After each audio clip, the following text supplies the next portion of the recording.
Hi, my name is Noelle Joyner, and I'm the researcher for Team 3, covering the article Riot Exacerbate Inequalities. And in this article, I thought there should be some words that we should define that are important. One being police brutality, and is the excessive and unwarranted use of force by law enforcement. Political unrest, which is a political situation in which people protest, usually violently, because of a disagreement on something like a law put in place. And then civil right, which is an enforceable right or privilege.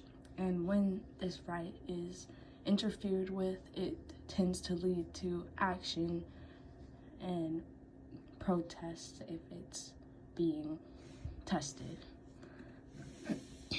And then history on unjust police brutality. So there's been a lot of political unrest recently in our generation. There's always been political unrest, but it's been on a rise recently because of the murders of innocent Black citizens by police. And the Black community and allies have taken action with protests due to these murders so that they can make a statement and make people realize the wrongdoing that's been happening over time and make change. One of the movements that have been doing this is the Black Lives Matter movement. And this movement, its purpose is to highlight racism, discrimination, and inequality experienced by Black people. And all the supporters come together to protest things like police brutality and racially motivated violence against Black people. And this movement has mostly done innocent protests for the murders of innocent people, and they do it usually peacefully, but there are instances where there is violence. And violence resulting from police brutality include rioting, looting, vandalism, arson. All these things have happened following murders of Black people by the police. And some believe that the peaceful, quiet protesting isn't doing enough fast enough, so they resort to violent action. So I have an audience question, which is, do you think peaceful protesting is enough for drastic change to happen nationally on social issues like this? And then the reasons for the riotings that have been happening, there has been multiple unjust killings of Black people by the police. Some people, including George Floyd, Breonna Taylor, Elijah McClain, Tamir Rice, and there's many more.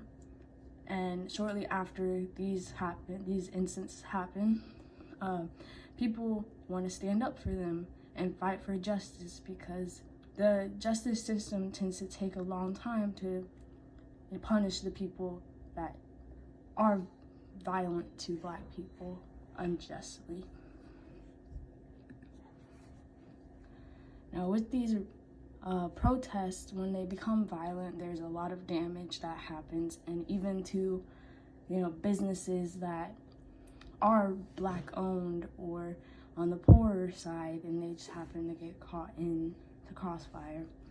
And the Pittsburgh Post-Gazette, which is the people who wrote our article, has reports on the expenses of riots and total damage results, and it's almost totaled to $2 billion in damages following the George Floyd riots.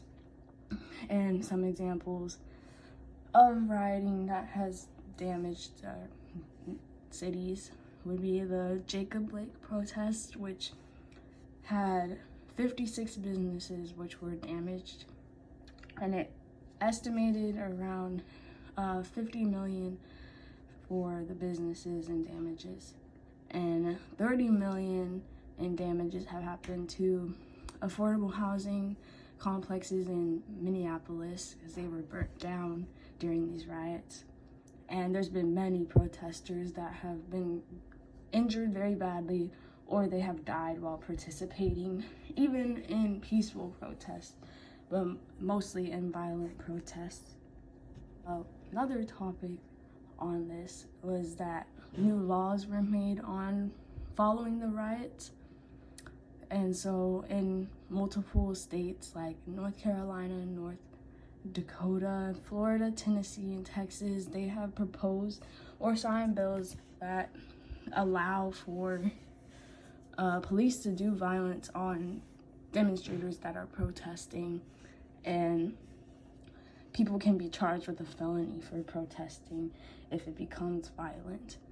And the law also would grant civil immunity to drivers who hit protesting crowds if they claim that their well-being was being threatened.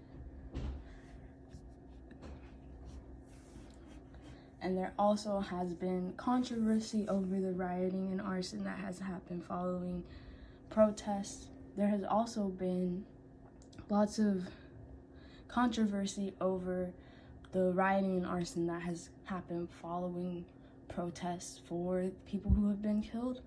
And lots of news coverage has said that this rioting and violence has been from Black Lives Matter protesters, but over time, a lot of these cases that were looked into was instances not even from people that weren't even involved with the movement and just wanted to cause chaos.